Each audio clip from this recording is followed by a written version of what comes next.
La verdad es que en esta ocasión quisiera referirme a un tema en el cual creo que, sobre todo para quienes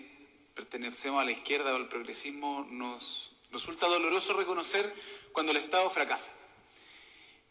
Y cuesta reconocer cuando el Estado no se hace cargo de garantizar ciertos derechos mínimos, como el derecho a la vivienda. Y lo digo a propósito de un tema que no ha estado en el tapete público últimamente, pero que nos duele profundamente, que es la realidad de las personas que en nuestro país hasta el día de hoy viven en campamentos. Del total de los campamentos que existen hoy día en la región metropolitana, que son 4.200 familias aproximadamente, la mitad de esos campamentos están en el distrito del cual yo soy representante.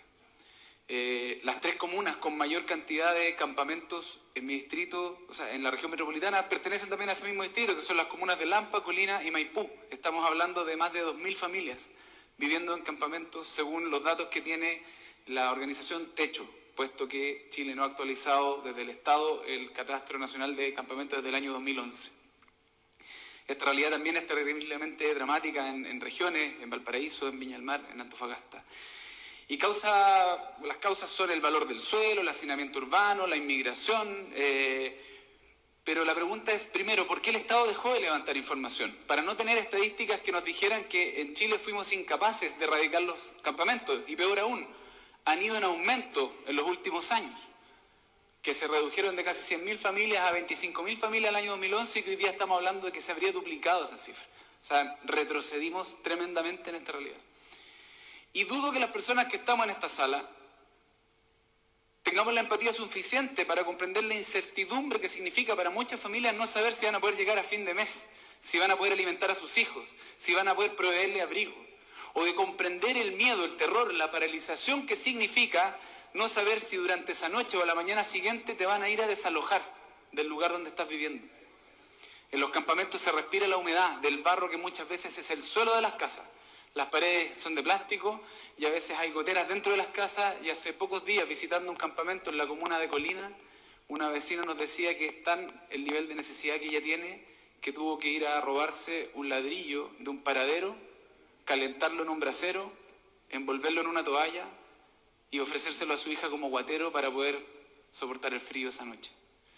En esa misma visita del día viernes pasado, en la semana distrital en Colina, en otro campamento, vimos cómo un proyecto de parque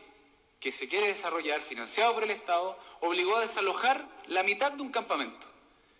Eso implicó que todas las familias que vivían ahí fueron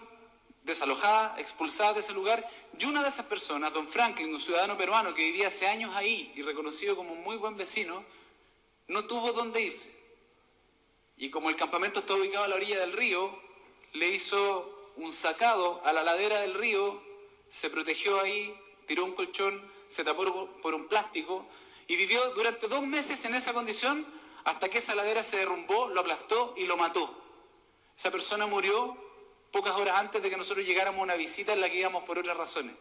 Y vimos el dolor de un campamento completo donde una persona fue expulsada y desalojada porque el Estado privilegió construir un parque versus que darle una solución habitacional.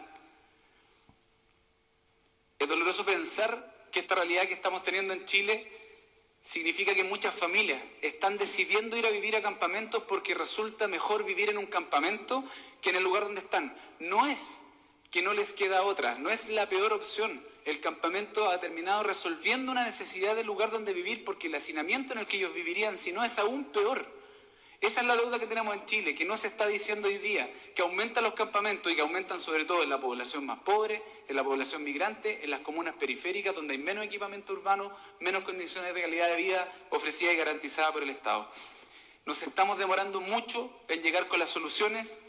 y porque no queremos que estos derechos sociales básicos que debería garantizar el Estado sigan dependiendo de los bingos, es que quiero pedir que se oficie al municipio de Colina para entender por qué no se ha actualizado el registro social de hogares de varios de sus campamentos y al Ministerio de Vivienda para saber si existe un protocolo de desalojo que le pueda dar tranquilidad a estas familias, al menos durante el periodo que tengan que estar viviendo ahí. Muchas gracias.